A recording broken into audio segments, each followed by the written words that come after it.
Hey there, everyone. I'm Chief Meteorologist Eric Estreva. We'll get started momentarily. Want to show you a little bit more about our snow chances that are increasing, when the colder temperatures will return. But we'll start things out with why it's been so foggy. We've had several nights, not only with dense fog advisories, but just fog in general so far this week. Now, in some ways there is a definite aspect of all of the snow and ice that we had out there melting off pretty quickly. We have the warmer days in the 40s and 50s, even some 60s. So that quickly has melted a lot of this snow, and of course that adds moisture. But there's a second part to it, and it has to do with radiation fog, and we'll actually show you a skew T, which is a look at our dew point, which is that measure of humidity, and also the temperatures at the surface, and also as you go up in the atmosphere. And there's a key piece to it that I'll show you that gives us an indication as of why we have been so foggy recently. So let's get rolling into it. Now, we have seen the radiation fog. So during the day, we melt off that ice and snow that adds moisture into the air and also into the ground. And we've also had some rain that has come through as well. And we've had some clearer nights. We start out the evening, we start closer to sunset with some clearer conditions. And then with the high surface humidity from that rain and that melted snow and ice, that adds a lot more moisture in the air. When we're talking about things cooling down, once we get to a certain temperature, certain point, all of that moisture starts to become fog and that low cloud. And we haven't had a whole lot of wind during the overnight as well, because if you have too much wind, then you're talking about most of that fog being mixed up above the surface. So that's going to kind of be what happens later on tonight as our winds start to increase. We have some fog out there, but it'll start to get whisked away a little bit more.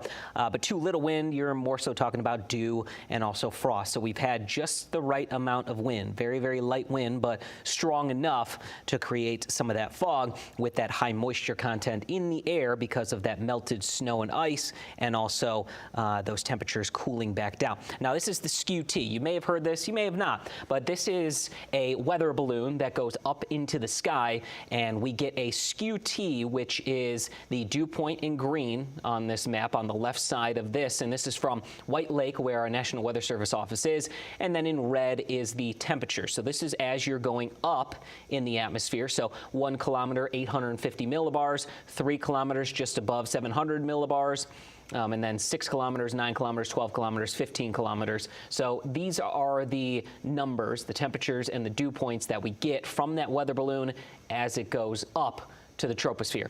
And what we get is dew point and also temperatures, as we mentioned, dew point in green, temperatures in red. What we're seeing at the surface are these numbers: 35 temperature, 34 degrees dew point. They're so close to each other. That means we have almost 100% humidity. Relative humidity is almost at 100%. So we got a lot of moisture right there at the surface. But also take a look at this. So when you look at these lines, so 0 goes up this way, and then 10 goes up this way. So these are lines of constant temperature.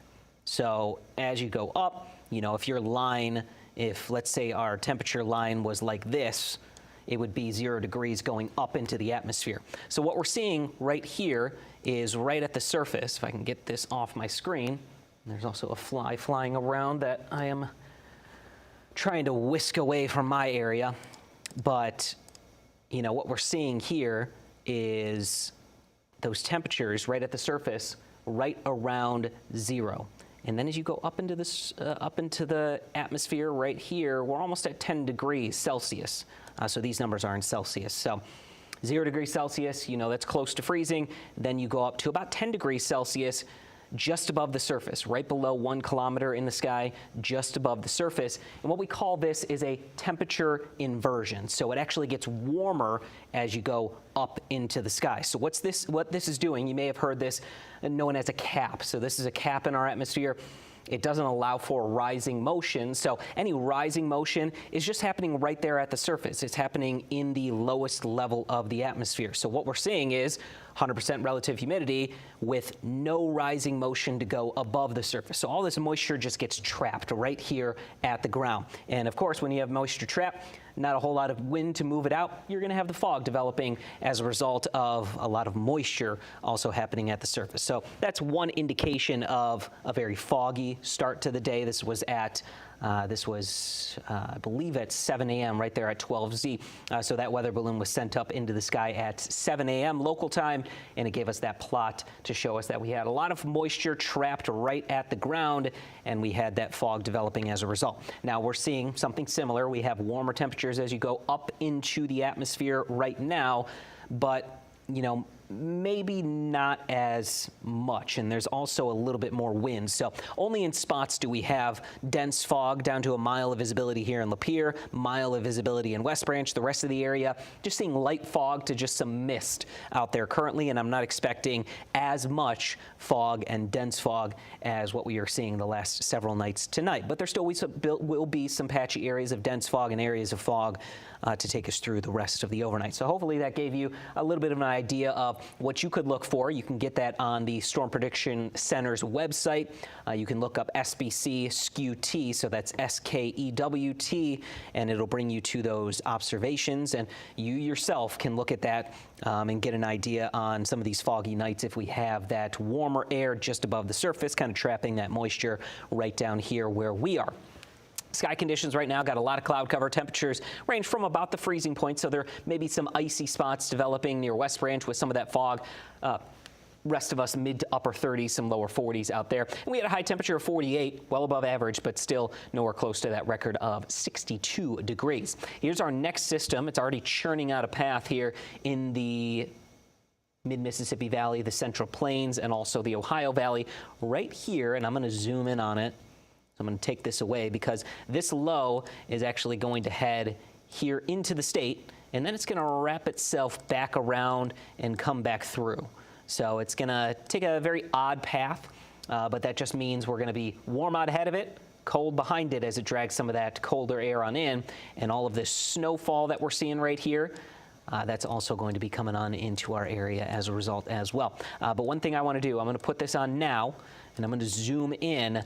We've got some tornadic storms happening here, not in the state of Michigan, but down towards Indianapolis, Terre Haute, Bloomington, Cincinnati, Dayton. They're under a heightened risk of severe weather with this system. Even looks like there's some severe weather happening out here towards Peoria and Springfield and Champaign in Illinois. Now, none of this severe weather is going to impact us. We may have some thunder and lightning with some of the activity later on tonight as these storms weaken considerably moving into the state of Michigan, but unlike yesterday, where we had a couple severe thunderstorm warnings in Livingston and Oakland County, we are not expecting any severe weather tonight.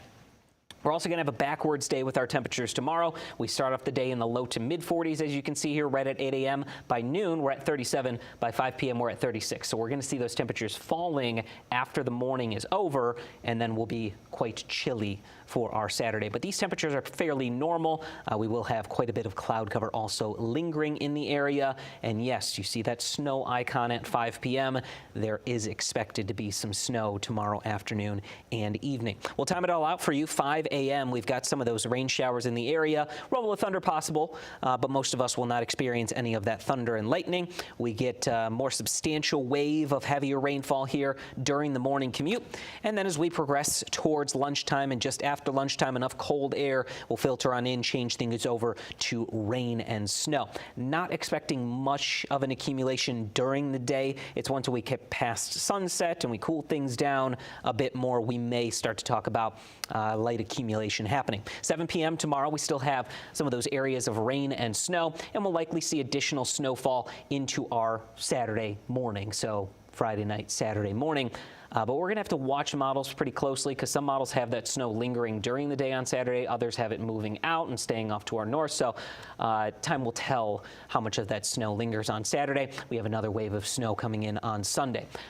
Through about Saturday morning, I would say this is through Saturday morning, we will have as much as an inch, I would say, if you live north of US 10, maybe into Huron County potentially. The rest of the area dusting to less than an inch of snowfall. And this will be on the grass. This will be on the roofs. This will be on your car windshield.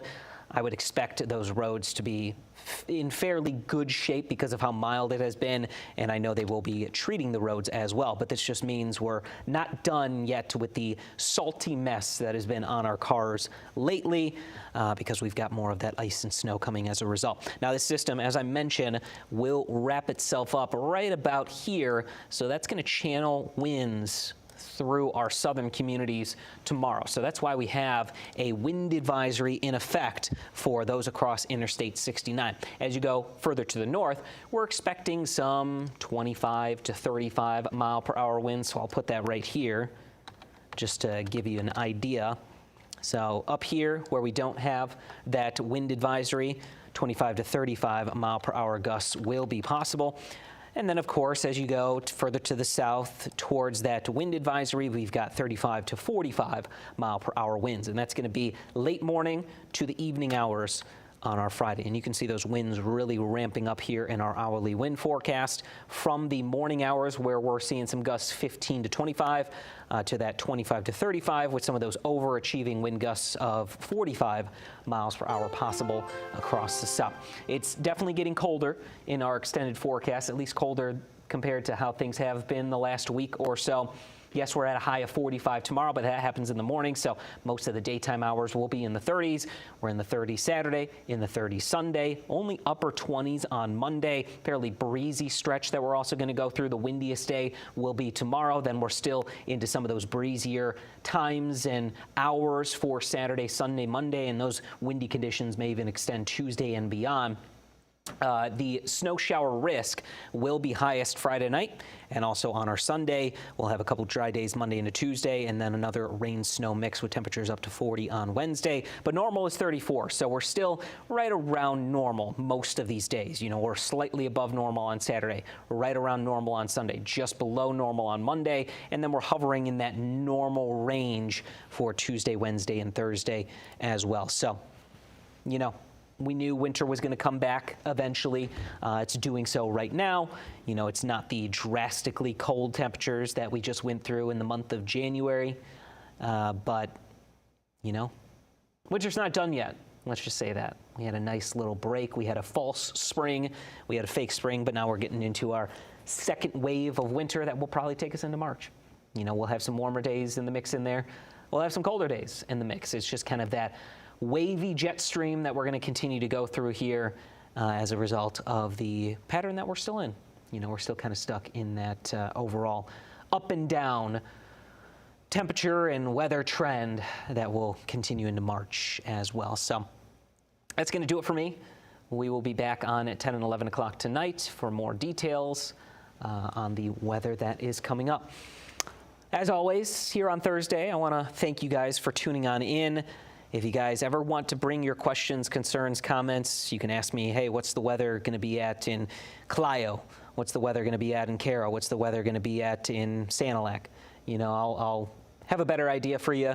You know, I know always when we have snowfall amounts, school closures, things like that, you know, I get a lot of those questions about cities and amounts of snow. We'll probably be talking a little bit more about those snow amounts for Friday and Sunday coming up here tomorrow. So that's going to do it for me. As always, I appreciate you guys. We'll see you again next week.